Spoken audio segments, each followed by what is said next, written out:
Harvey in the centre of Bristol. Dave.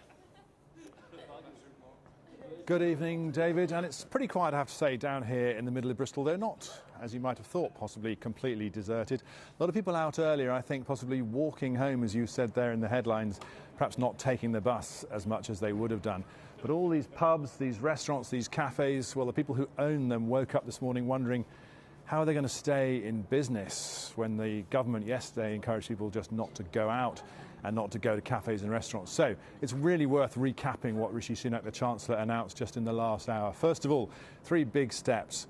A business rates freeze for all of these cafes and restaurants. Secondly, £25,000 grants available for the smaller firms, a lot of people who run independents in our part of the world.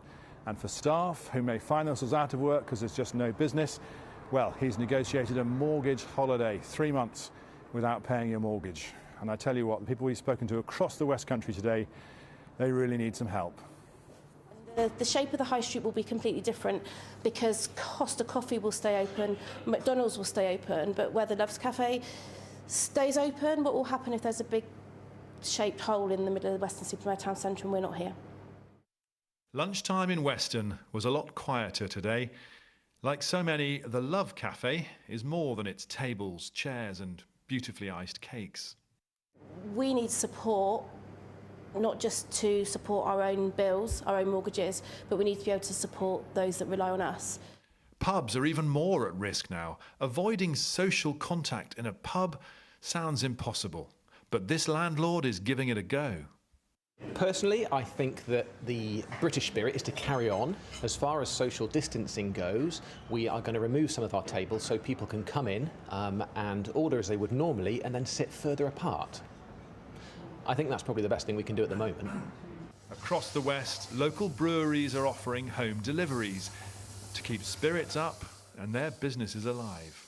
We've got orders being cancelled and pubs don't know really what to do. So we've got beer ready to go out here, but we don't know where it's going and if it's still going out.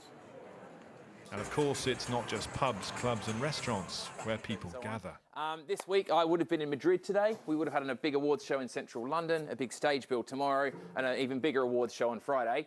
Organising big events is itself big business, but not for now. None of that's happening? None of that's happening. It's all been postponed to later in the year.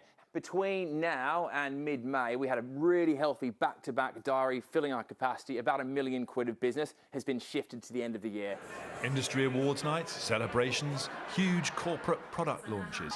This is showbiz for business, and the whole industry is now on hold. Right now, there isn't really an events industry at all because everything's been postponed or cancelled for the next 2 months. 25 people work here full-time, hundreds are hired for individual events.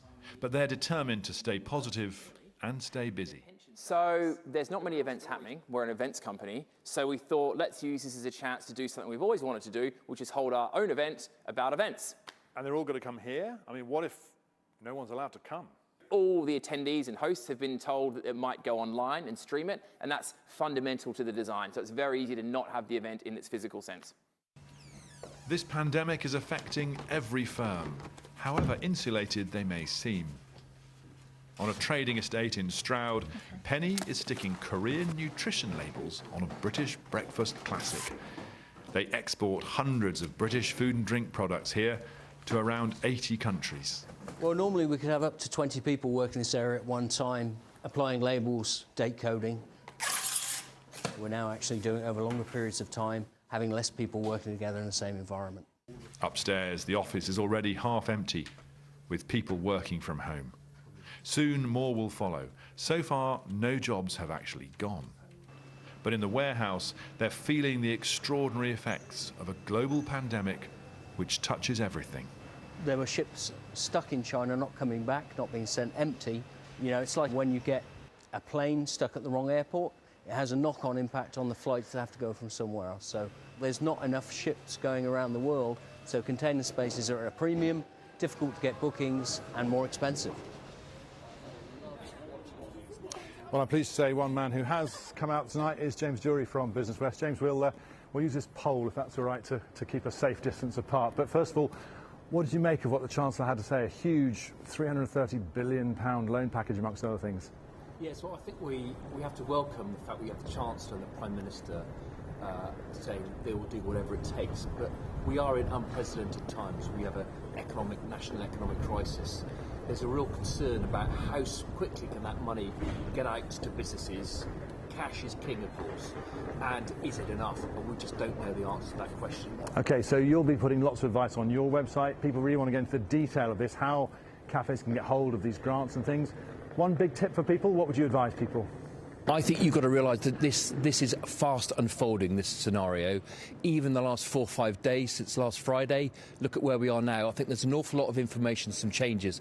People need to talk to people. They need to think about essential costs. They need to think about cash, liquidity of their business. Think about the bills they got on their desks tomorrow or on their laptops. Do they really need to pay these? It's the first time you might say these sorts of things, but we are in unprecedented times here. Businesses are in survival mode. OK, Jen, thank you very much indeed. So the message is, don't gather together, but do keep talking. Back to you, David. Dave, thanks very much.